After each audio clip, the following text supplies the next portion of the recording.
Entonces, el diálogo es mucho más que el contenido de lo que escuchamos y decimos. Es un encuentro. No es una búsqueda de consenso. O es, tal vez, el consenso alrededor de la idea de que podemos sí sentir. No tenemos que ponernos de acuerdo. Pero acordemos que es en el diálogo donde el desacuerdo puede habitar. En el diálogo acontece algo que trasciende los dos puntos de vista. ¿Qué acontece?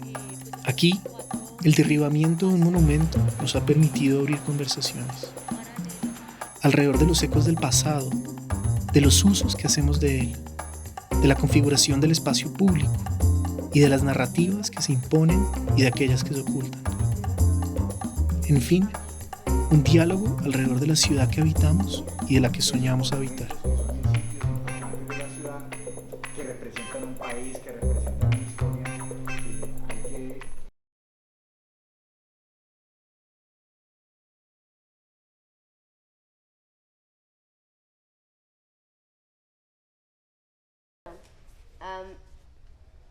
Tengo un edificio en mi barrio que significa la conjunta directiva del barrio. También el Parque Simón Bolívar, que nos queda cerca, significa Simón Bolívar, prácticamente. Su propio nombre lo dice. Tenemos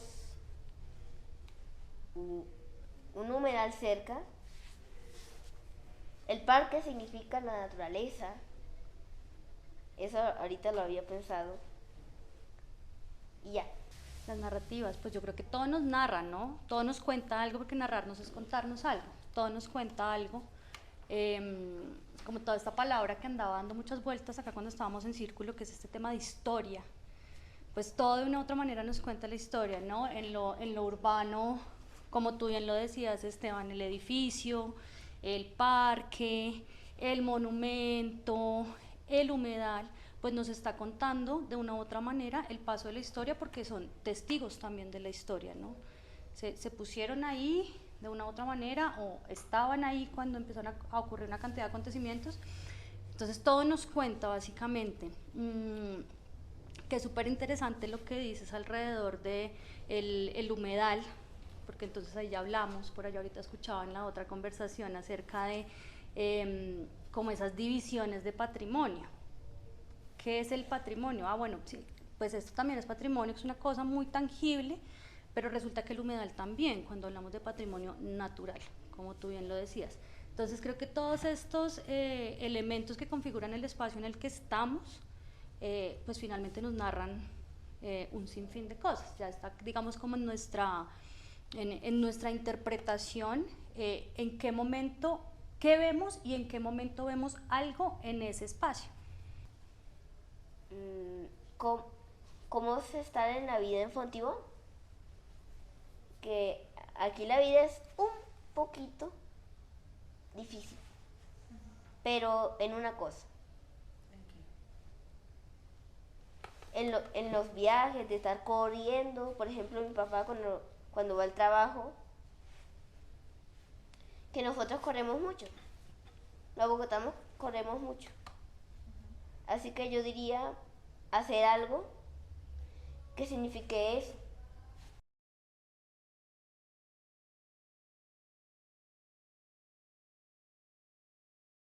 Yo lo consideraría necesario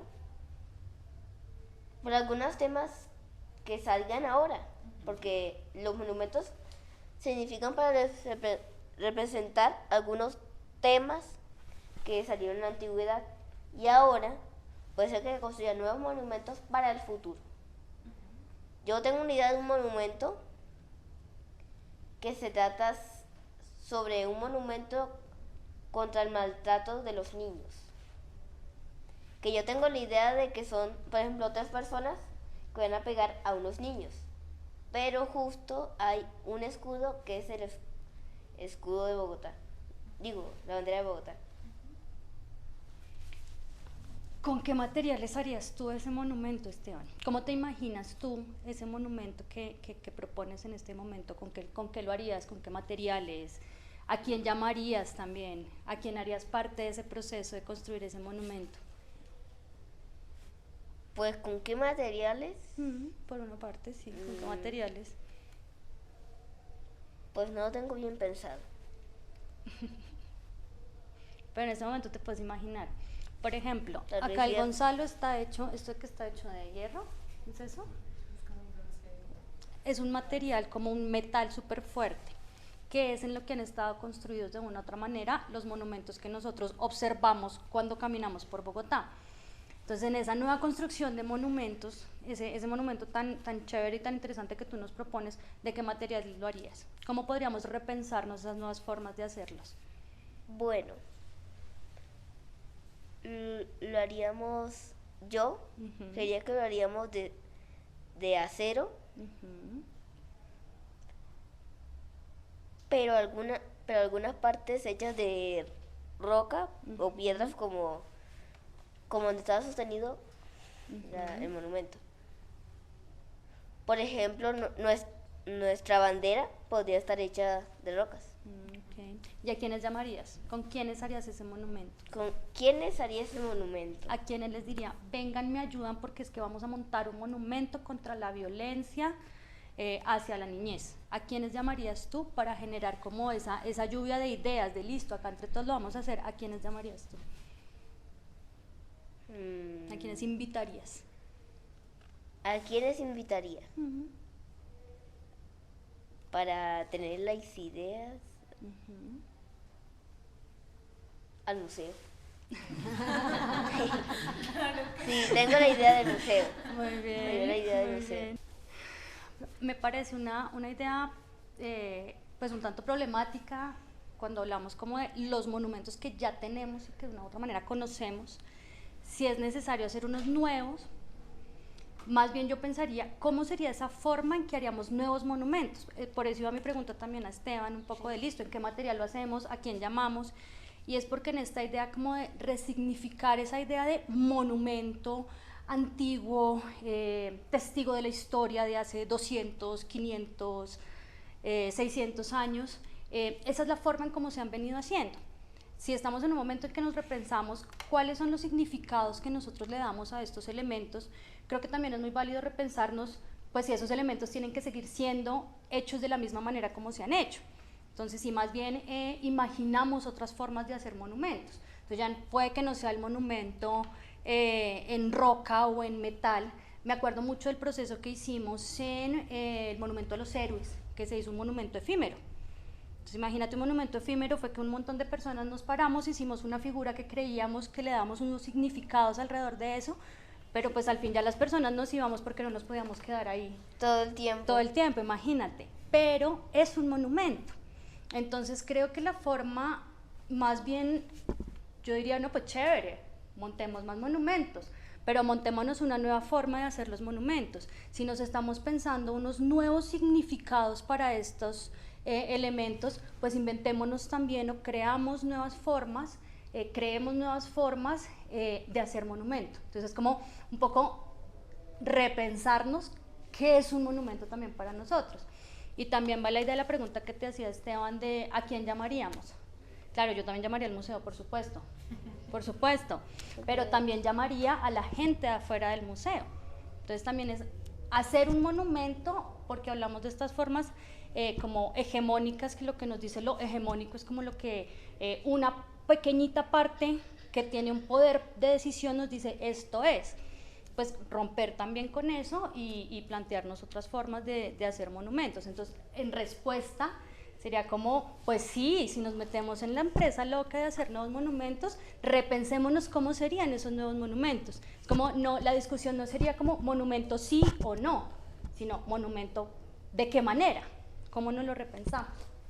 ¿Tú quisieras hacerle alguna pregunta a Esteban, a Karen, sobre su respuesta?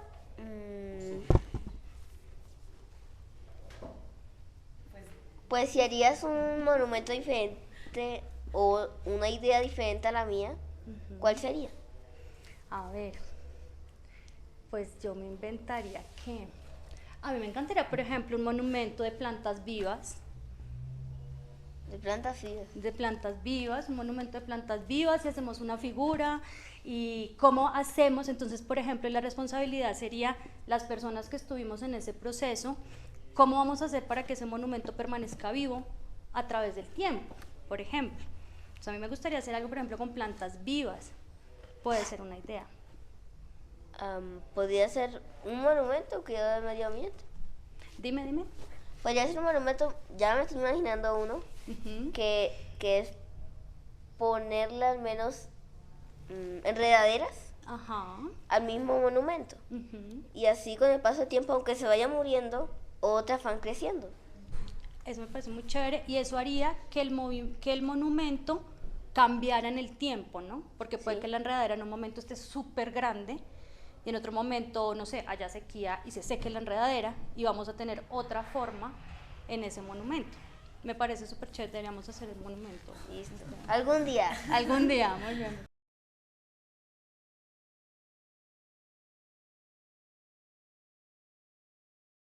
Pues para mí es importante porque así nosotros podemos conservar el conocimiento desde ahora y tener la conciencia de que debemos cuidar estos monumentos y qué significan. Porque una cosa es teoría, ahorita lo estaban diciendo, una cosa es teoría y otra cosa es historia. Así que para tener conocimiento sobre la historia y saber cómo se hicieron las cosas. Como está pasando ahora, así podemos expresarnos mejor junto a las personas grandes. Así nos podemos expresar. Gracias. Gracias. ¿Tú Súper, qué piensas, Esteban. Karen? A mí me parece que es de vital importancia. Es como si viniéramos de una sociedad que se mueve por la cédula de ciudadanía. ¿A los cuántos años se tiene la cédula, Esteban? ¿Sí sabes? A los 18. ¿A los 18? Muy bien, Esteban. A los 18 se le da la cédula a las personas, y un poco es como si nuestra sociedad creyera que después de esos 18 es que pueden tomar decisiones, que pueden opinar, pero finalmente no es así. Los niños y las niñas son sujetos de derechos, sujetos llenos de visiones de mundo, que finalmente ustedes tienen también una experiencia. Lo que tú nos contabas ahorita, en Bogotá siempre andamos de afán. Y cuando mi papá tiene que salir a trabajar también va de afán. Eso que tú nos cuentas es tu visión de la experiencia de lo que observas de tu papá. Entonces, O de lo que observo normalmente. exactamente, hay una experiencia. Entonces los niños y las niñas tienen una experiencia vital en relación con la ciudad y en relación a cómo ven las personas también de su círculo más cercano, las personas de su escuela, las personas de su barrio, cómo se relacionan con la ciudad. Entonces, por ejemplo, hay muchos espacios de la ciudad que en definitiva no están pensados para niños y niñas. Los letreros altos, es como si el mundo estuviera pensado solamente para los adultos, como si una ciudad gris estuviera pensada solamente. Claro, hay parques, hay espacios que están direccionados para niños, pero no es la generalidad. Entonces creo que es súper importante poder escucharles a ustedes, cuáles son sus visiones, cuáles son sus opiniones, cómo viven ustedes la ciudad, y pues aparte de eso, repensarnos de nuevo. Creo que he dicho esa palabra un montón de veces, repensar, resignificar, pero es porque es volver a pensar, volvemos a pensar de otras maneras. Entonces a mí me parece súper interesante volvernos a pensar la ciudad desde la perspectiva de ustedes, de los niños y las niñas.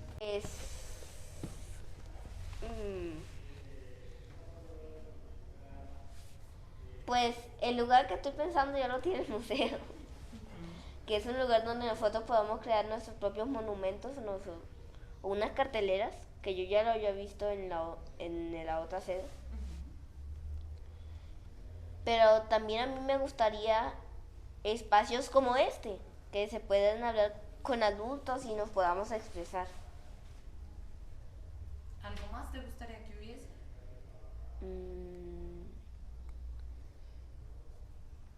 ¿Hay una guía para niños aquí?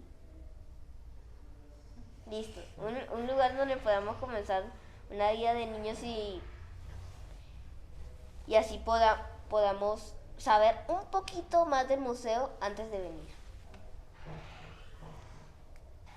O antes de excursionar por este espacio gigante. Muchas gracias. Y ¿A ti te gusta jugar, Esteban?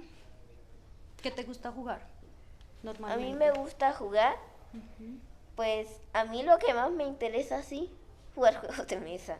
Jugar juegos de mesa. Y otra cosa, jugar así como atrapadas, cogidas, Ujú. que son los juegos normales. Ujú. Te preguntaba eso porque pienso mucho cuando hablamos de espacios para niños y para niñas, la importancia que tiene reivindicar el juego como un medio de aprendizaje y de experiencia. Entonces, cuando yo pienso en un espacio para niños y para niñas, digo, bueno, pues tengamos un espacio de juego, donde los niños pueden jugar cogidas, donde pueden jugar atrapadas, donde se pueden sentar a jugar. ¿Qué juegos de mesa juegas tú, Esteban? Ajedrez, cartas, dominó, ¿qué más? No, pues juegas un montón. Sí. Ya con esos 3 me sirve para el ejemplo, donde podamos tener un espacio en el que haya elementos para que los niños puedan entrar a interactuar y a partir de eso, en esa interacción lúdica, en esa interacción, cuando hablamos de lo lúdico, hablamos del juego, en esa interacción del juego, de los niños y niñas con el juego, listo, ¿cuál es la tarea? ¿Cómo ligamos ese juego a lo que queremos que esté en el museo, a lo que queremos que los niños experimenten en el museo?